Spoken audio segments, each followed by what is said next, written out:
Hello dear students, क्या हाल चाल है आप सभी लोगों के। उम्मीद करता हूं आप सभी लोग बहुत अच्छे होंगे, फिट होंगे, फाइन होंगे और आप सभी लोगों की पढ़ाई बहुत अच्छे तरीके से चल भी रही होगी। तो क्लास टेंथ विज्ञान के 30 प्लस आपके इंपोर्टेंट क्वेश्चंस को लेकर के आया हूं। 30 प्लस आपके इंपोर्टेंट क्वेश्चन समझ लीजिए या टॉपिक समझ लीजिए। ऐसी चीज निकाल करके लाया हूं, ये समझ लीजिए केजीएफ की खान से आपके लिए सोना निकाल करके लाया हूं। बस वीडियो को लास्ट तक जरूर देखना, वीडियो को लास्ट तक आप लोग जरूर देखना, क्योंकि अगर कोई टॉपिक कोई बात आपसे मिस रहेगी फिर मुझसे ये मत बोलना कि सर कि ये तो आया नहीं है। नहीं, मतलब 99% यही क्वेश्चन पेपर, यही कॉन्सेप्ट आपके पेपर में फंसेंगे, देख लेना। यही कॉन्सेप्ट आपके पेपर में फंसेंगे। आपके 2025 बोर्ड के एग्जाम का जो साइंस का पेपर होगा वो इसमें से ही बनेगा। 101% इसी में से बनेगा। बस वीडियो को लास्ट तक जरूर देखना, स्किप मत कर देना, ठीक है। तो चलिए करते हैं शुरुआत। क्वेश्चन को लिख लीजिएगा और इसकी जो है कंप्लीट वीडियो अगर आपको चाहिए तो मुझे कमेंट करके जरूर सब लोग बता देना, सभी लोग मुझे कमेंट करके बता देना, जिससे मैं इसकी कंप्लीट वीडियो आप सभी लोगों के लिए बना दूं, ठीक है। तो करते हैं इसकी शुरुआत। और देखो, इसमें सबसे पहला क्वेश्चन आता है आपका, सबसे पहला क्वेश्चन आता है संयोजन तथा वियोजन अभिक्रिया क्या है। संयोजन तथा वियोजन अभिक्रिया क्या है। ज्यादा लंबा नहीं खींचेंगे और 30 प्लस टॉपिक हैं आपके ये सभी, ठीक है। ये सभी आपको पेपर तक रट्टा मार लेना है। इन सब का पेपर तक क्या मार लेना है, रट्टा मार लेना है। पेपर तक इन सब का इस तरीके से रट्टा मारना है, इस तरीके से रट्टा मारना है कि ये एकदम जी पर नाम की तरह, एबीसीडी की तरह याद हो गए हैं, ठीक है। पेपर कैसा आएगा ये भी मैं आप सभी लोगों को बताऊंगा, पैटर्न कैसा रहेगा ये भी मैं आपको बताऊंगा। इन क्वेश्चंस को बस रट लेना, ठीक है, एंड तक इनको छोड़ना नहीं है। तो सबसे पहला टॉपिक है अपना संयोजन तथा वियोजन अभिक्रिया क्या है, ठीक है। संयोजन तथा वियोजन अभिक्रिया क्या है, इसका एक एक उदाहरण सहित इसको सबको लिखना है। उदाहरण और साथ में कंबाइंड कर लेना है। 1 या 2 नंबर का कॉन्सेप्ट है, पेपर में पूछा जाता है। क्वेश्चन नंबर 2 क्या है, रासायनिक समीकरण को संतुलित करने की विधि क्या होती है। रासायनिक समीकरणों को कैसे संतुलित करते हैं, इसकी क्या विधि होती है, इसको लिख लीजिएगा, इसकी प्रैक्टिस कर लीजिएगा। ये वीडियो में जो है, अगर आपको रासायनिक समीकरण संतुलित करना नहीं आता है तो मुझे बता दीजिएगा, मैं आपको सिखा दूंगा अच्छी तरीके से, ठीक है। अम्ल, क्षार तथा लवण। अम्ल, क्षार तथा लवण क्या होते हैं, इंपोर्टेंट है, वेरी वेरी इंपोर्टेंट है। सर पेपर में पूछा जाता है, अम्ल और क्षार के लवण के बारे में पूछा जाता है। अम्ल, क्षार से लवण से इंपोर्टेंट कॉन्सेप्ट बनते हैं कि अम्ल, क्षार, लवण क्या होता है, इसका उदाहरण दीजिए। दुर्बल अम्ल क्या होता है, प्रबल अम्ल क्या होता है, ठीक है। ये सब चीजें आपको याद होनी चाहिए, यानी अम्ल, क्षार तथा लवण के बारे में पूरा कंप्लीट डिस्क्रिप्शन आपको याद होना चाहिए। अगला सर, ऊष्मा क्षेपी अभिक्रिया तथा ऊष्मा शोषी अभिक्रिया क्या होती है। यानी वे अभिक्रिया जिनमें ऊष्मा निकलती है और वे अभिक्रिया जिनमें ऊष्मा ग्रहण होती है, वे सब क्या होती है, ऊष्मा क्षेपी और ऊष्मा शोषी कहलाती है। इनके एक एक उदाहरण आपको जरूर एग्जाम्पल समेत जरूर याद करना है। आपको एक एक एग्जाम्पल जरूर याद करना है। आपको 2 मार्क्स का क्वेश्चन है, ये 2 मार्क्स का क्वेश्चन है जो पेपर में पूछा जाता है, ठीक है। क्वेश्चन नंबर 5 क्या है, उदासीनीकरण अभिक्रिया क्या होती है। उदासीनीकरण अभिक्रिया क्या होती है, सर इंपोर्टेंट क्वेश्चन है, 1 नंबर में पूछ लिया जाता है ये उदासीनीकरण अभिक्रिया क्या होती है। और इसका सबसे ज्यादा इंपोर्टेंट है इसका एग्जांपल, जो एग्जांपल आपको याद रखना है। उदासीनीकरण अभिक्रिया क्या होती है, याद रखना है उदासीनीकरण अभिक्रिया क्या होती है। जब अम्ल और क्षार आपस में मिलते हैं तो लवण प्लस जल बनता है, उसी को हम क्या बोलते हैं, उदासीनीकरण अभिक्रिया बोल देते हैं। Plaster of Paris, sir plaster of Paris आपको याद होना चाहिए, CaSO4 इंटू में हाफ H2O, ये आपको याद होना चाहिए। प्लास्टर ऑफ पेरिस क्या होता है, इसके बनाने की विधि क्या होती है, इसको कैसे बनाया जाता है। 373 डिग्री सेल्सियस ताप पर जब गर्म करते हैं CaSO4 3H2O को, तो CaSO4 हाफ H2O, तो आपको प्लास्टर ऑफ पेरिस बन जाता है। और 1/2 जो H2 है जो बाहर निकल जाता है, ठीक है। तो CaSO4 हाफ H2O इसका फॉर्मूला है। फॉर्मूला विधि आप सबको इसको याद अच्छी तरीके से होना चाहिए। क्वेश्चन नंबर 7 क्या है, बेकिंग सोडा को बनाने की विधि। बेकिंग सोडा का आपको फॉर्मूला याद होना चाहिए अच्छी तरीके से, क्योंकि इनमें से आपको जरूर पेपर में कुछ ना कुछ आएगा। या तो आपको प्लास्टर ऑफ पेरिस आ जाए, या बेकिंग सोडा आ जाए, या धावन सोडा आ जाए। इन तीनों में से एक पक्का आता है, 101%। इनमें से एक पक्का पेपर में आपको देखने को मिल जाएगा। तो कोई भी हल्के में नहीं लेगा, कोई भी हल्के में नहीं लेगा। मैं बोल रहा हूं आप सभी लोगों से, काफी दिनों की मेहनत के बाद में ये पूरा तैयार किया गया है। ये समझ लीजिए आपके सामने आपका 2025 का बोर्ड का पेपर रखा हुआ है, और जिसी में से आपका 101% फंसने वाला है। इसी में से आपका 101% फंसने वाला है, ठीक है। तो अच्छी तरीके से इसको रट्टा मार लेना, अच्छी तरीके से। अगला है सर, संतृप्त तथा असंतृप्त में क्या अंतर है। असंतृप्त हाइड्रोकार्बन और असंतृप्त हाइड्रोकार्बन में क्या अंतर है, संतर को स्पष्ट करो, इसकी परिभाषा लिखो, ये सब कुछ आपको लिख के बताना है।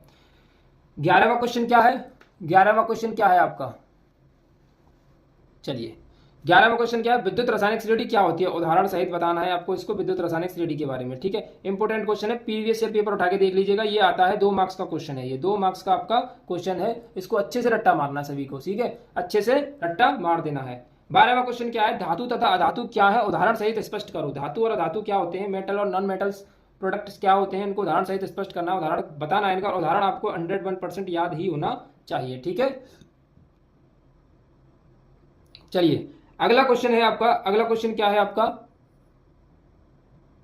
अगला क्वेश्चन क्या है, अगला क्वेश्चन है आपका आईयूपीएससी नेमिंग। आईयूपीएससी नेमिंग में से 100% एक क्वेश्चन आपका पेपर में पक्का आएगा, एक क्वेश्चन आपका पेपर में पक्का आएगा, या तो 2 नंबर में आए या 1 मार्क्स में आए, ठीक है, 1 नंबर में आए या 2 नंबर में आए, पर पक्का एक क्वेश्चन जरूर आएगा। तो आईयूपीएससी नेमिंग जिसको नहीं आती है हाथ खड़ा कर देना, मुझे बता देना, मैं आपको आईयूपीएससी नेमिंग बहुत अच्छे से क्लियर कर दूंगा, ठीक है।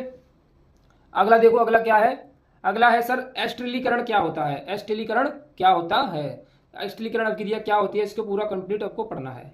अब आ जाओ बायोलॉजी के अंदर, ठीक है, ये तो आपका हो गया केमिस्ट्री वाला पोर्शन। 14 क्वेश्चन है, 14 क्वेश्चनों का रट्टा मार दो, एकदम फिल्म के डायलॉग की तरह रट्टा मार दो, ठीक है, फिल्म का डायलॉग की तरह रट्टा मार दो अगर पेपर को अच्छे से करना है। यानी साइंस में टॉप करना है तो इसको रट लो, पूरा साइंस में अगर आपको टॉप करना है तो इस पूरे खर्रे को रट के तैयार कर लो। ये 30+ टॉपिक ऐसे टॉपिक है जो आपके लिए संजीवनी बूटी की तरह काम करेंगे, पक्का बता रहा हूं, उनमें से पक्का फंसने वाला है। आपका भाई बोल रहा है तो बोल रहा है, ठीक है ना। अब चलो अगले क्वेश्चन पर बात करें, और अगला क्वेश्चन क्या है आपका, अलैंगिक जनन क्या होता है, अलैंगिक जनन और लैंगिक जनन क्या होता है, इनको रट लेना है, इनको रट लेना है सर, ठीक है, इनको रट्टा मार लेना है। अगला है उत्सर्जन तंत्र का वर्णन करो, उत्सर्जन तंत्र के बारे में आपको समझाना है, उत्सर्जन तंत्र क्या होता है। 18वां क्वेश्चन है पाचन तंत्र क्या होता है, पाचन तंत्र, इसका पूरा कंप्लीट ब्रीफ एक्सप्लेनेशन देना है आपको। पाचन तंत्र, श्वसन तंत्र और पराग उत्सर्जन तंत्र, इन तीनों में से मैं बता रहा हूं, आपका एक भी साल ऐसी नहीं गई जिन तीनों में से क्वेश्चन नहीं आता हो, एक ना एक क्वेश्चन आपको पक्का, ठीक है। तो ये जो उत्सर्जन तंत्र है, पाचन तंत्र है और श्वसन तंत्र है, ये 4 मार्क्स का आएगा आपके पेपर के अंदर, इसको चित्र सहित रट्टा मारना है, ठीक है। अच्छा अगला टॉपिक क्या है सर, परागण क्या चीज होती है, परागण क्या होता है, ठीक है। और ये इससे अगला है नर तथा मादा जनन तंत्र, इसको पढ़ के जाना है, ठीक है, इसको पढ़ के जाना है, इंपोर्टेंट है, इसको पढ़ के जाना है, इंपोर्टेंट क्वेश्चन है। पुष्प की संरचना क्या होती है, पुष्प की संरचना क्या होती है, इसको आपको बताना है, पुष्प की संरचना में क्या क्या होता है, ठीक है। अगला क्वेश्चन सर, अगला क्वेश्चन देखिए,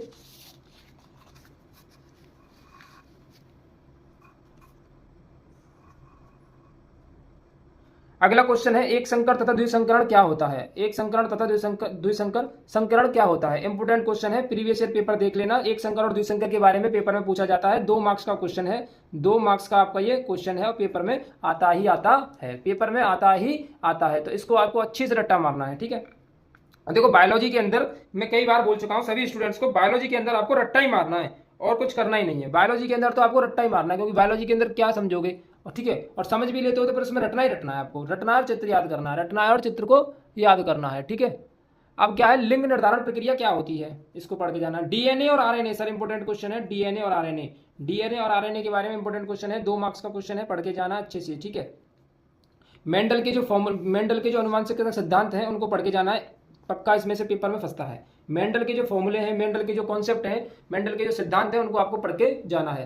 तंत्र का तंत्र सर इंपॉर्टेंट है, मोस्ट इंपॉर्टेंट है सर, मोस्ट इंपॉर्टेंट है। और बात कहूं मैं अपना अगर सबरी, तो ये पूरे जो क्वेश्चन मैंने बनाए हैं ये मोस्ट इंपॉर्टेंट ही हैं, सभी क्वेश्चन मोस्ट इंपॉर्टेंट ही हैं, मैं बार बार बोल रहा हूं, इनका रट्टा मार लो, इनका रट्टा मार लो, इनका रट्टा मार लो, अगर पेपर में अच्छा से नंबर लाने हैं तो, ठीक है। 90+ मार्क्स लेकर आने हैं तो इनका रट्टा मार लो, अगर किसी को 90+ मार्क्स चाहिए तो इनका रट्टा मार लीजिए, बस इतना करना और इससे ज़्यादा कुछ नहीं करना है। मानव मस्तिष्क के क्या है, मानव मस्तिष्क के बारे में लिखना है। यहाँ पर आपकी बायोलॉजी वाला पोर्शन जो है खत्म हो चुका है, बायोलॉजी में आपको सिर्फ और सिर्फ ये क्वेश्चन से रटने हैं, 14-15 क्वेश्चन से, इनको 14-15 कॉन्सेप्ट है, इनको रट्टा मार लो और बायोलॉजी आपकी फिनिश। अच्छा हृदय के बारे में आपको एक चित्र याद रखना है, हृदय का, हृदय की संरचना आपको अच्छे से समझ लेनी है, हृदय की संरचना आपको बनाने सीख लेनी है, क्योंकि हृदय की संरचना पेपर में पूछी जाती है। प्रकाश का परावर्तन, फिजिक्स के अंदर अगर बात करें तो प्रकाश का परावर्तन, प्रकाश का अपवर्तन दोनों इंपॉर्टेंट टॉपिक हैं। फिर उसके बाद प्रकाश के परावर्तन के नियम हैं, प्रकाश के अपवर्तन के नियम हैं, ये आपको पढ़ने हैं अच्छी तरीके से। लेंसों से प्रतिबिंब बनने के नियम, लेंस की क्षमता, ठीक है, ये छोटे छोटे से टॉपिक हैं जो आपको पढ़ के जाने। लेंस की क्षमता P = 1/f, जो फॉर्मूला है आपको पढ़ के जाना है, 100/f, ठीक है, ये आपको पढ़ के जाना है। इससे रिलेटेड न्यूमेरिकल देखने को मिलता है, न्यूमेरिकल देखने को मिलता है, इससे रिलेटेड क्या देखने को मिलता है आपको, न्यूमेरिकल देखने को मिलता है। निकट दृष्टि दोष, दूर दृष्टि दोष, जरा दृष्टि दोष, दोनों तीनों दोषों को आपको अच्छे से पढ़ लेना है। निकट दृष्टि दोष, दूर दृष्टि दोष और जरा दृष्टि दोष, दोनों तीनों दोषों को आपको पढ़ लेना है। 37वां क्वेश्चन क्या है आपका, नेत्र की समंजन क्षमता से आप क्या समझते हो। नेत्र की समंजन क्षमता इंपोर्टेंट कॉन्सेप्ट है, पेपर में पूछा जाता है, ठीक है, 2 मार्क्स का आ जाए या 1 मार्क्स का आ जाए, डेफिनेशन आती है सिर्फ पूछने को, ठीक है।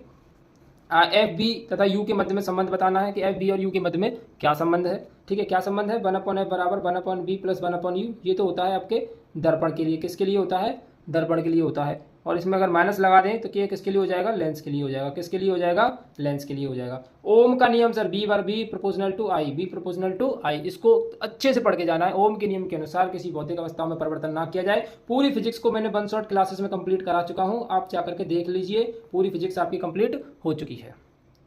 विद्युत धारा क्या होता है, विद्युत प्रतिरोध क्या होता है, ये आपको पढ़ के जाना है। विद्युत धारा आई बराबर क्यू अपॉन टी, विद्युत प्रतिरोध क्या होता है, आर बराबर बी अपॉन आई, ये आपको पढ़ के जाना है। श्रेणी क्रम समांतर क्रम संयोजन, श्रेणी क्रम संयोजन क्या होता है, समांतर क्रम संयोजन क्या होता है, इसमें नेट प्रतिरोध क्या होता है, 1 अपॉन आर बराबर R1 plus R2 plus R3। इससे रिलेटेड आपको न्यूमेरिकल अच्छे से सॉल्व करने हैं।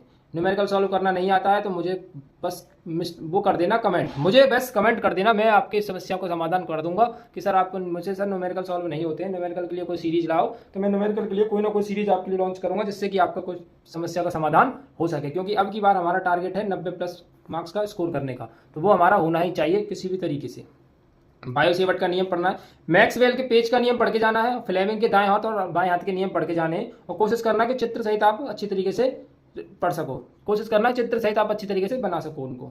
फैराडे के नियम पढ़ने हैं आपको, विद्युत धारा के चुंबकीय प्रभाव, विद्युत धारा के चुंबकीय प्रभाव पढ़ने हैं आपको कि विद्युत धारा के चुंबकीय प्रभाव क्या होते हैं। ठीक है, चलिए अब आ जाइए ये लास्ट पर अपना ऊर्जा के स्रोत क्या होते हैं, ऊर्जा के स्रोत क्या होते हैं इनको पढ़ के जाना है। और चुंबकीय बल रेखाओं के गुण लिखिए, चुंबकीय बल रेखाओं के गुण इंपॉर्टेंट क्वेश्चन है, इसको पढ़ के जाना है, 2 मार्क्स में पूछा जाता है ये।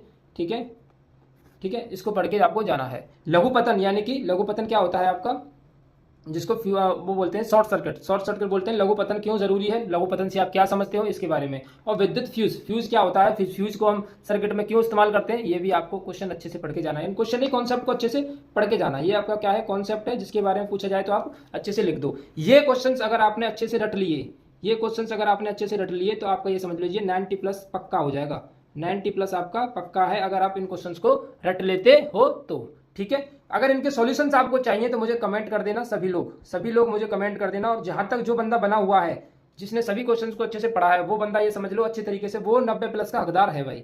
जो वीडियो के लास्ट तक जरूर देखा है, उसने वीडियो के लास्ट तक वीडियो को देखा है, वो बंदा ये समझ लीजिए 90+ का हकदार है और उसके नंबर आने ही आने हैं, वो अपने आप को शाबाशी दे सकता है। ठीक है, तो चैनल को सब्सक्राइब कर लीजिएगा, चैनल पर नए हैं, क्योंकि इसी तरीके की अब आपकी लाइव क्लासेस। और देखो एक मंडे से यानी कि 2 सितंबर से आपकी 8 बजे से शाम को मैथ्स की लाइव क्लास होने वाली है, जिसमें रिवीजन चलेगा आपका, क्या चलेगा, रिवीजन चले करेगा इसमें, जिसमें आप लोग क्या करोगे, रिवीजन करोगे मैथ्स के अंदर। ठीक है, तो चैनल को सब्सक्राइब कर लीजिए, इसी तरीके की फ्री ऑफ कॉस्ट आपको सब कुछ मिलता हुआ चल रहा है। बस आप चैनल को सब्सक्राइब कर लो, वीडियो को लाइक कर दीजिए और इन सभी चीजों को रट्टा मार लो, क्योंकि अगर आपको 90+ चाहिए तो इतनी मेहनत तो करनी पड़ेगी। चलिए मिलते हैं अगली वीडियो के साथ में। अगर किसी को सॉल्यूशन चाहिए तो मुझे कमेंट करके जरूर बताना, सभी लोग कमेंट करोगे तभी इसके सॉल्यूशन के लिए वीडियो प्रोवाइड की जाएगी। क्योंकि देखो आप 50-51 क्वेश्चन है और इनके सभी के अगर सॉल्यूशन लगाए जाए तो कम से कम 3-4 घंटे का तो वीडियो बन ही जाएगा। तो आप लोग वीडियो में टाइम लगता है, वीडियो के साथ एफर्ट्स लगते हैं, मेहनत लगती है, तब जाके रेडी होता है। तो आप लोगों का रेस्पॉन्स अगर बेहतर होता है तो वीडियो जरूर बनाई जाएगी। तो मिलते हैं अगले वीडियो के साथ में, तब तक के लिए धन्यवाद। अगर कोई किसी को डाउट करी हो तो टेलीग्राम चैनल से जाकर जुड़ जाओ, ये सभी PDF आपको वहां पर मिल जाएंगे। ठीक है।